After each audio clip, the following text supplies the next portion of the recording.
Friends, welcome back to my channel ಸುಮಾಡಾಡ್ ಚುಮ್ಮಿ. So ಇದು ಮೇಯ್ನ್ ಆಗಿ ಮಕ್ಕಳನ್ನ ಯಾರು ಫಿಲಮ್ ಥಿಯೇಟರ್ಸ್ ಕರ್ಕೊಂಡೋಗಿ ಫಿಲಮ್ ಬರ್ತಾರೋ ಅಂಥವ್ರು ನೋಡಬೇಕಾಗಿರೋಂಥ ವಿಡಿಯೋ ಇದು. ಸೊ ಒಬ್ಬರು ಪೇರೆಂಟ್ಸು ಎಳೆ ಮಗುನ ತಗೊಂಡು OPD ಔಟ್ಸೈಡ್ ಪೇಷಂಟ್ ಡಿಪಾರ್ಟ್ಮೆಂಟ್ OPDಗೆ ಹೋಗ್ತಾರೆ, ಹಾಸ್ಪಿಟಲ್ಗೆ.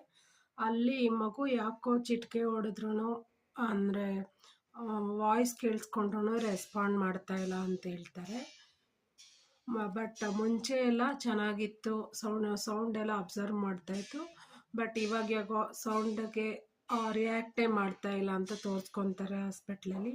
ಸೊ ಅದಕ್ಕೆ ಅವರು ಬ್ಯಾಕ್ ಸೈಡ್ ಹಿಂದಿನ ದಿನಗಳಲ್ಲಿ ಏನಾದರೂ ನಡೆದಿತ್ತಾ ಅಂತ ವಿಚಾರಣೆ ಮಾಡ್ತಾರೆ.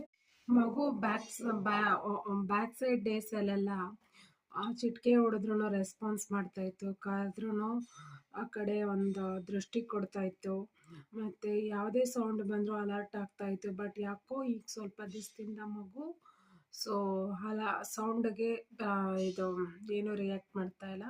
ಸೌಂಡ್ ಕೇಳಿಸ್ಕೊಂಡ್ರು ಅದ್ರ ಕಡೆ ಗಮನನೇ ಕೊಡ್ತಾ ಇಲ್ಲ. ಸೊ ಪ್ರೀವಿಯಸ್ ಹಿಸ್ಟ್ರಿ ಎಲ್ಲ ವಿಚಾರಿಸಿದಾಗ ಆ ಪೇರೆಂಟ್ಸ್ ಬಂದು ಮಗುನ ಫಿಲಮ್ ಥಿಯೇಟ್ರಿಗೆ ಕರ್ಕೊಂಡೋಗಿದ್ರು ಅಂತ ಅವರ ಒಂದು ಕನ್ಸಲ್ಟೇಷನಲ್ಲಿ ಗೊತ್ತಾಯಿತು. ಸೊ 1 ವೀಕ್ ಬ್ಯಾಕು ಮಗುನ ಕರ್ಕೊಂಡು ಮೂವಿಗೆ ಹೋಗಿದ್ರು. ಯಾವುದೇ ಎಳೆ ಮಗು ಆದರೂ ತುಂಬ ಎಳೆ ಮಗುನ ಮೂವಿಗೆ ಕರ್ಕೊಂಡೋದ್ರೆ 100 ಡೆಸಿಬಲ್ ಸೌಂಡ್ಸು ಅವ್ರ ಕಿವಿಗೆ ರೀಚ್ ಆದರೆ ಮಗುಗೆ ಕಿವಿ ಡ್ಯಾಮೇಜ್ ಆಗುತ್ತೆ ಅನ್ನೋದು ಇದು ಯೂನಿವರ್ಸಲ್ ಫ್ಯಾಕ್ಟ್ ಆಗಿದೆ.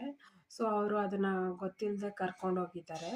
ಅವರು ಎಳೆ ಮಕ್ಕಳಾಗಿರೋದ್ರಿಂದ ಇನ್ನೂ ಹಿಯರಿಂಗ್ಸ್ ನರ್ವ್ಸ್ ಎಲ್ಲ ಈಗ ಡೆವಲಪ್ ಆಗ್ತಾ ಇರೋದ್ರಿಂದ ಅವ್ರಿಗೆ ತುಂಬ ಲೌಡರ್ ವಾಯ್ಸು, ಸಡನ್ ವಾಯ್ಸು, ಮತ್ತು ಫಿಲಿಮ್ ಥಿಯೇಟ್ರಲ್ಲಿ 100 ಡೆಸಿಬಲ್ಗಿಂತ ಜಾಸ್ತಿ ವಾಯ್ಸು. ಸೊ ಅದು ಹಿಯರ್ ಡ್ಯಾಮೇಜ್ ಮಾಡುವಂಥ ತುಂಬ ಚಾನ್ಸಸ್ ಇರುತ್ತೆ. ಸೊ ಅವರು ಪರ್ಮನೆಂಟ್ ಡಫ್ ಆಗುವಂಥ ಚಾನ್ಸಸ್ ತುಂಬಾ ಇರುತ್ತೆ. ಅವರು ಕಿವಿ ಕೇಳಿಸ್ಕೊಳ್ಳೋ ಅಂಥ ಶಕ್ತಿನೇ ಕಮ್ಮಿ ಆಗಿಬಿಡುತ್ತೆ, ಹೀನ ಆಗಿಬಿಡುತ್ತೆ.